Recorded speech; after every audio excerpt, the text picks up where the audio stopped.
আকাশ থেকে নেমে এলো মিসাইল, মাটিতে ভেঙে পড়ল ভবন, মুহূর্তেই ধুলো আর ধোঁয়ায় ঢেকে গেল চারপাশ। সবাই ভেবেছিল ভেতরে থাকা হামাস নেতাদের হয়তো আর পাওয়া যাবে না খুঁজে, কিন্তু ঠিক সে সময়ই বেরোলো অবাক করা এক সত্যি, তারা সবাই জীবিত। কিন্তু কিভাবে ঘটল এই ঘটনা? বিভিন্ন গণমাধ্যমের দাবি থেকে জানা যায় নামাজ আদায় করতে গিয়ে বেঁচে যান তারা। ব্রিটেনের আরবি গণমাধ্যম আশারক আল আসওয়াতের বরাত দিয়ে জেরুজালেম পোস্ট এবং জুইশ ক্রনিকলস জানায় এ তথ্য। প্রতিবেদনে বলা হয় কাতারে হামাস নেতাদের ফোন ট্র্যাক করে সেই অবস্থানে বিমান হামলা চালায় ইসরায়েল। তবে হামাস নেতারা অন্যত্র নামাজ পড়ার কারণে প্রাণে বেঁচে যান।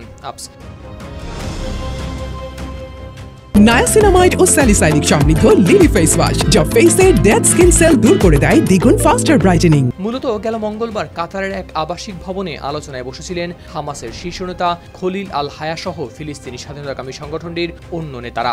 উদ্দেশ্য ছিল গাজার যুদ্ধবিরতি নিয়ে সিদ্ধান্ত নেয়া, কিন্তু ইসরায়েলি গোয়েন্দারা সেই ভবনের ভেতরকার ফোন ট্র্যাক করে নিশ্চিত হয় নেতাদের অবস্থান। সঙ্গে সঙ্গে আকাশ থেকে ঝাঁপিয়ে পড়ে একের পর এক মিসাইল। বিস্ফোরণের শব্দে কেঁপে ওঠে চারপাশ, ধুলো, ধ্বংসস্তূপ আর আতঙ্কের মধ্যে মিলিয়ে যায় ভবনের একাংশ। কিন্তু সেই মুহূর্তেই দেখা যায় এক অদ্ভুত সত্য, হামাস নেতারা আসলে ছিলেনই না সেখানে। তারা তখন মোবাইল ফোন রেখে অন্যত্র চলে যান নামাজ আদায় করতে। ফলে মোবাইলের অবস্থান লক্ষ্য করে মিসাইল করা হলেও অন্যত্র অবস্থানের কারণে প্রাণে বেঁচে যান হামাস নেতারা।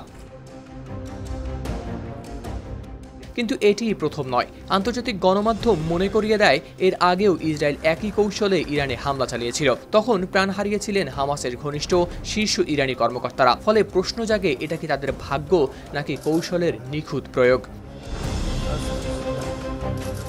হাওলাদার শামীম, RTV।